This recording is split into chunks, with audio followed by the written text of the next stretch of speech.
तो किसान भाई को जय बलराम। आ गए अपनी द ओरिजिनल DBW 303 है।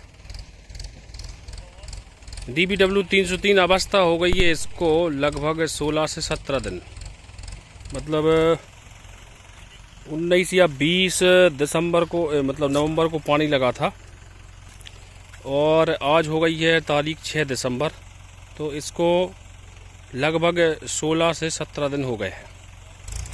तो आज हम इसकी डिस्कशन करते हैं DBW 303। और वो आ रहे हैं हमारे सरपंच साहब, आज का मालूम चढ़ पा रहा नहीं उनसे, हो सकता है JD साहब को लाना पड़े। सिलप बना रहे सरपंच साहब,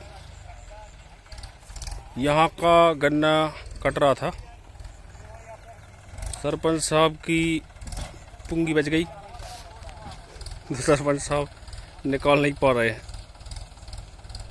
ये रोड वाला खेत है, गन्ना जा रहा फैक्ट्री में,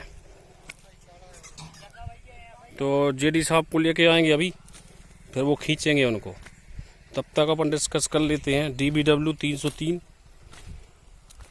IIWBR करनाल की वैरायटी, जो कि लगातार मतलब फिर से हम दूसरी बार लगवा रहे हैं इसको। पहले हमने किसी किसान को लगवाई थी, लेकिन उन्होंने बीज की मिक्सिंग कर दी, तो वो बीज क्या है सब गड़बड़ हो गया। तो अब हमने खुद लगाया इसको 40 किलो। बीडर के बाद दूसरी स्टेज रहती है फाउंडेशन। तो कृषि विज्ञान केंद्र देवास से इस बीज को लाया गया था, ओरिजिनल फाउंडेशन विद डॉक्यूमेंट। इसको भी हमने लगभग 5-6 किसानों को बुला कर दिया है और सबकी हम टाइम निकाल कर वीडियोग्राफी करेंगे। तो और ये है अपना रोड से लगा हुआ, बारह रोड है ये, यहाँ से लगा हुआ ये खेत है।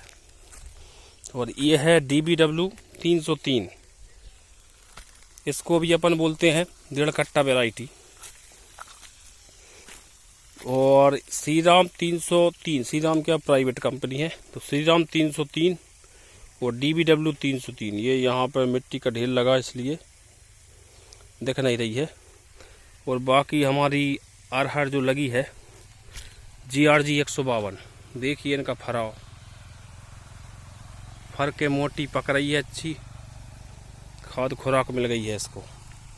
तो इसके हम बेसल डोज की चर्चा करेंगे और अवस्था की बात करेंगे। 10 नवंबर तक यह वैरायटी लग जाना चाहिए और ज़्यादा से ज़्यादा खींच सकते हैं इसको 15 नवंबर, लेकिन हमने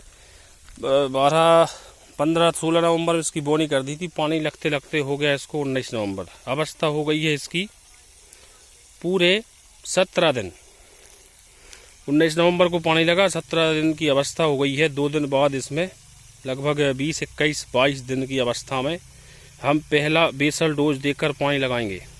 और जब हम बोनी के टाइम जो बेसल डोज दिया था उसकी चर्चा कर लेते हैं। बोनी के टाइम ये जो जगह है पूरी है लगभग 60 से 70 डेसिबल जगह, 40 किलो बीज में हमने 25 DAP, 15 सिंगल सुपर जो रहता है वह हो गया 40 किलो, और 10 किलो पोटास और 4 किलो सल्फर। इस तरीके से 40 और 10 50 और 4 किलो पोटास 54 किलो खाद हो गई और 40 किलो हो गया बीज। सीड ड्रिल को किया फुल और सीड रेट हमने जो रखी है पूरी 60, 65 या 70 डेसिबल जगह में 40 किलो। मतलब सीड रेट की यदि हम बात करें तो ग्रेडिंग वाला जो माल रहता है उसको हम 60 किलो प्रति एकड़ से ज़्यादा नहीं लगाते, और अनग्रेडेड जो घर का रहता है उसको 65 से 70 किलो तक लगाते हैं। तो ये है DBW 303 IIWBR हरियाणा करनाल की वैरायटी है।